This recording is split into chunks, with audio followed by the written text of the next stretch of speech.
again, thank you for the opportunity to present. So to our audience, COVID-19, it's become a household word, and pretty much since the end of February or beginning of March. In March, when I was asked to give a topic for this webinar, I never in my wildest dreams expected this to be 8 months to date in duration.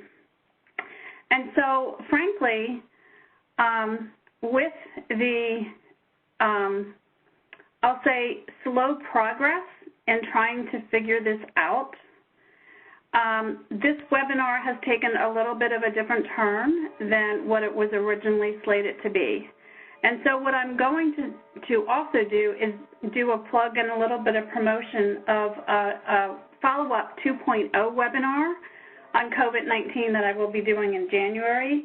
And that will take this presentation, and what we'll do is go a step further to look at what the root cause of the chaos is and how do we manage uncertainty to assure humanity a more certain and healthy future.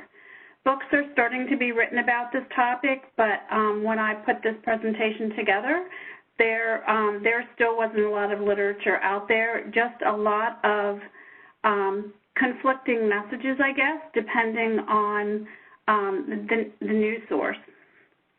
So, that said, what gets invoked within you when you hear the word COVID-19? Certainly, we are all vulnerable. There is uncertainty. There was at the outset, and it continues. And that uncertainty permeates all areas of our lives and is different for different people. So we all believe that we have some degree of risk. I would propose to you that there is also grief and maybe overlapping grief cycles for us, not necessarily from maybe someone who you know or yourself who has contracted the illness, but because we've moved to work-at-home environments, so we've lost our ability to socialize within the workplace. Our kids are now doing at-home learning or hybrid learning. Just life has changed. And so as change happens, it can be fearful for a lot of us, and we experience the 5 different stages of grief. We also, I can say, especially in this election cycle and with the world at large, this illness, the pandemic, has created chaos in all of our lives. It's just a matter of the degree of chaos to which we perceive we are living through it. So what do we know? So far, this pandemic is 8 months in duration. Quarantine varies depending on where we live, whether we're in the U.S. or internationally.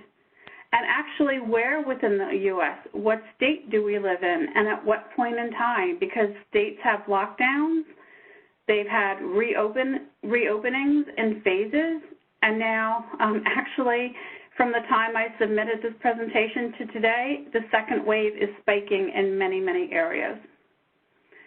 The illness seems to impact all people no matter what their age. People with pre-existing conditions and the elderly seem to be more highly impacted. Some people have the virus but with no symptoms at all. And yet, to date, with as much information as is out in space right now, we still don't have a certainty of an end date or what is going to fix this. What is unknown? We've been told from the CDC and the medical community that there are preventative measures that we can take. Do we wear masks or do we not? Does wearing a mask stop the spread of the virus? People with asthma may have a hard time breathing when they wear a mask or when they wear a mask for an extended length of time. Does social distancing help? Do we need to stay 6 feet from one another, 9 feet or more? And if we gather in groups in our backyard or outdoors, do we need to wear a mask? Hand washing for sure is something that with any kind of virus, it's recommended. The vaccine, we had Operation Warp Speed.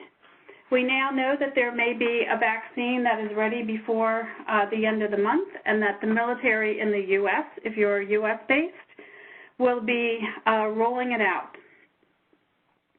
Young people seem to be less susceptible to contracting the virus, but the future, how will this change what we know as normal? And information or misinformation, what do we believe? It's fueled by different and possibly hidden agendas. So what is real and what is believable? What this presentation is not, it is not a referendum on the medical community, on economics for the U.S. or any other country on how this has been handled. It is not a referendum on the government and the decision-making abilities and how people have or have not worked well together. And it's also not a referendum on education and our school systems who have had to adapt to this, assess and adapt, inspect and adapt, based on projections for their resource pool. Will teachers be available to teach? Do teachers have pre-existing conditions? Do they have enough teachers and enough families that are interested in sending their students back to school, et cetera? Full disclosure, so that I hope that I am presenting from a fact-based, business-neutral position, but I have had a family member who has had COVID. They were a young, healthy adult with no pre-existing conditions, stayed home from work for 12 days, and they're fine. I've also had another family member who opened a new business, and 2 weeks later, government mandate, state mandate, they were asked to close their doors. Fortunately, they've been able to reopen their doors, and through the PPE program, they've actually grown their business and are expanding into a second location. I still am on the email list for the skilled nursing facilities where both my parents, who are now deceased, lived, but I saw the statistics for a very high mortality rate. It was unbelievable. And then personally, being in the field of technology, I've been moved to a work-at-home model, but my company has actually sold the local building where my office was, so I will no longer, the operating model for my division has changed. Uncertainty. So I'm sure you all have your own personal stories, and as individuals, what's important to recognize and acknowledge is that what we think and what we feel is personal. It is unique for all of us. So what this is, I want to present with sensitivity because there is so much uncertainty. And this... Hi there, I hope you enjoyed that last clip. My name is Michael Maludis, and if you'd like to watch the full 60 minutes of that last webcast, while also gaining complete unlimited access to our entire library of IT learning, simply visit our subscribe page at greatpro.org/subscribe. Unlimited annual access is $199 per year, but if you use the coupon code LEARN2EARN, you can drop that membership fee to just $149. That's less than $13 per month for unlimited access to over 1,000 hours of on-demand career development, covering the entire spectrum of IT management best practices, including business analysis and requirements, software development, quality and testing, risk management, process improvement, project management, and even digital transformation. But your membership doesn't just give you unlimited access to our vast learning library. You also get free access to our mobile app, as well as direct access to our network of over 300 of the world's leading IT consultants, all of whom are dedicated to putting practical knowledge at your fingertips so that you can learn more and earn more.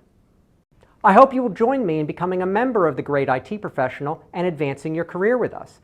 And if you're on YouTube, don't forget to hit that subscribe button above so that you get notified whenever we publish new free webcasts each week of the year. Thank you for your time and best wishes for your continued success.